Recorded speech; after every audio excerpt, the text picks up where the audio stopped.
Sir মিউজিকের প্রতি আপনার আগ্রহ আর ভালোবাসার গল্পটা আমাদেরকে শোনান। মিউজিকের প্রতি আমার তো সবসময় খুব ভালোবাসা ছিল, তবে শুরুটা হয় শোনা দিয়ে, মিউজিক শোনা। এবং প্রথমে আমরা খুব ছোট ছিলাম, আমার বড় বোন ওদের বিয়ের সময় খুব জোরে জোরে গান চলতো। তখন আপনারা জানতেন, তখন তো ব্যান্ড মিউজিক ছিল না, অনেক বড় বড় স্টেরিও সেট, খুব জোরে জোরে গান শোনা।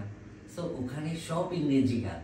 সো তখন এত ছোট ছিলাম যে ইংরেজি বুঝতাম, কিন্তু মিউজিকটা খুব ভালো বুঝতাম। তারপর বিয়েতে খুব জোরে জোরে গান শোনা এবং খুব নাচার জন্য প্রিভিলেজ পাওয়া, তখনই ভালো লাগলো, এত সুন্দর করে এত বিদেশি গান গাওয়া যায়। সো আমি ওদিকেই চলে গেলাম। পরে দেখা গেল যে কোনো এক সময় আমার আপুরা গান শিখছে। তো গান শেখাটা যে আমাদের ফ্যামিলিতে খুব নতুন কিছু তা কিন্তু না, আগে অনেকে শিখেছে। সো টিচারটা ছিল একদম ইয়াং, ভেরি স্মার্ট। তো ওদের কাছে একজন ইয়াং মেয়ে, দুজন আপু, একজন ইয়াং টিচার, ওদের ওদের ভিতরে যাতে কোনো ধরনের কিছু না হয়, আমাকে মাঝখানে বসিয়ে দেওয়া হতো। আমি একদম ছোট। সো আমি কি করতাম, একেবারে মুখ গোমরা করে বসে থাকতাম এইভাবে। সো দেখতাম মাঝে মাঝে কিভাবে ওরা গানটা বাজায়, হারমোনিয়াম বাজায়। তো দেখতে দেখতেই অনেকটা শেখা হয়ে গেছে। একদম যে ওদের হাতে ধরে শিখেছে তা কিন্তু না। কিন্তু পরে আমার একটা মামাতো বোন, না এখন উনি ইউএসএ তে আছে, ওনার নাম আমরা জানি সিদ্দিক, কিন্তু ওনার নাম কুলসুমা। সো উনি আমাকে হাতে ধরে শিখিয়েছে, একেবারে হাতে খড়ি হয়েছে ওনার হাতে। উনি একজন টিচার, উনি আমার একমাত্র মামার প্রথম মেয়ে। সো উনি আমাকে শিখিয়েছে কিভাবে গান করতে হয়, কিভাবে মানুষের দিকে তাকাতে হয়, আই কন্ট্যাক্ট করতে হয়, হারমোনিয়াম ধরতে হয়।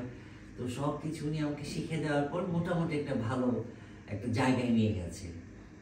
তারপরে কলেজে উঠে গেলাম, কোনোদিন সাহস পাইনি কম্পিটিশনে দেব বা কিছু একটা হবে। কিন্তু কলেজে গিয়ে আমি একেবারে খুব ভালো গান গেয়ে ফেললাম। তো গানটা গাওয়ার পরে আমি একেবারে পুরস্কারও পেয়ে গেছি। তখন আর আমাকে কে ছাড়ে, আমি একদম সিঙ্গার, আমি একদম রেডিওতেও গান করতে পারি, এই ধরনের একটা ক্যাপাসিটি চলে এসছে। I don't know how it happen. সত্যি মিরাকল একটা ব্যাপার। আমি রেডিওতেও গান করেছি, রেডিও বাংলাদেশ চিত্রগানে। তো তার চেয়েও বড় একটা মিরাকল আছে, আমাদের ফ্যামিলিতে একটা ডায়েরি এসছে। ডায়েরিটা হচ্ছে সোলস বি গ্রুপের নাম। সোলস যিনি প্রতিষ্ঠাতা ছিলেন সাজিদুল আলম, উনি এখন স্পেনে আছেন। তো উনি মোটামুটি সোলসকে তৈরি করে চলে গেছে। ওরা সব ইংলিশ গান করতো, ওরকম একটা ডায়েরি আমার বাসায় এসছে আমার এক বোনের মাধ্যমে। আমার মামাতো ভাই ডাক্তার, উনিও গিটার শিখতেন। আমার বোনের পানি প্রার্থী ছিল, ওদের অ্যাফেয়ার চলছিল। সো আমি চিন্তা করলাম ওরকম একটা ডায়েরি আসার পর আমি কেন আর বসে থাকবো। ওরকম একটা ডায়েরি একদম মিরাকল, সমস্ত গানের কর্ডস দেওয়া, লিরিক্স দেওয়া, একদম দারুণ ব্যাপার। আমি ওটা দেখে দেখে নিজে নিজে চেষ্টা করে অনেক দূর চলে এসেছি। কিন্তু অনেকদিন কিন্তু গান করা হয়নি, গান করা বন্ধ ছিল একেবারে। আমরা লেখাপড়া নিয়ে ব্যস্ত হয়ে গেছি, কিভাবে ক্যারিয়ার হবে। তারপরে চিন্তা করলাম, যখন আমি নতুন জবে জয়েন করলাম, ওখানে দেখলাম একটা অনেক ধরনের বই আছে। আপনার টোফেলের বই আছে, স্যাটের বই আছে, আইএলটিএস এর বই আছে, স্পোকেনের বই আছে। ওরা একটা বই বের করেছিল, learn sing, listen sing and learn. আপনাকে শুনতে হবে, বুঝতে হবে এবং পড়তে হবে। এখানে অনেকগুলো গানের লিরিক্স দেওয়া আছে। এগুলো যদি আপনি পড়েন বা জানেন বা শুনেন, তাহলে আপনি স্পোকেনে ভালো করবেন এবং প্রোনাউন্সিয়েশন খুব ভালো হবে।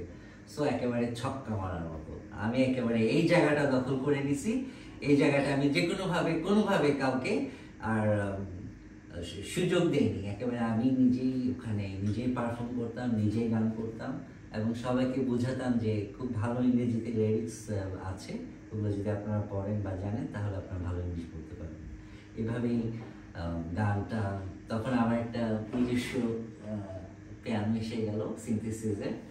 সো আমি নিজেই গান করে স্টুডেন্টদেরকে এনকারেজ করতাম, গানের মাধ্যমে আমরা ইংরেজি শিখতে পারতাম। এর আগে কিন্তু আমরা মুভিজ দেখতে বলতাম, কার্টুন শোজ দেখতে বলতাম। But those things are really lame for me, কারণ আমি এটাতে বেশ মনোযোগী ছিলাম। এটা আমার জন্য খুব ভালো একটা ওয়ে ছিল ইংরেজি শেখানোর জন্য। তার মানে এই নয় যে আমি মিউজিক টিচার, আমি খুব ভালো একজন প্রতিষ্ঠিত মিউজিশিয়ান, তা কিন্তু না। তবে আমি হেল্প করি স্পোকেনে, যাতে ভালো স্পোকেন করে, ভালো ইনকাম করে। একটা স্পোকেনের টিচার যখন একজন স্টুডেন্টকে শেখায় এবং শেখানোর মাধ্যমে একটা ভালো জায়গায় চলে যায়, এটাই আমাদের বড় প্রাপ্তি, এর বেশি কিছু না।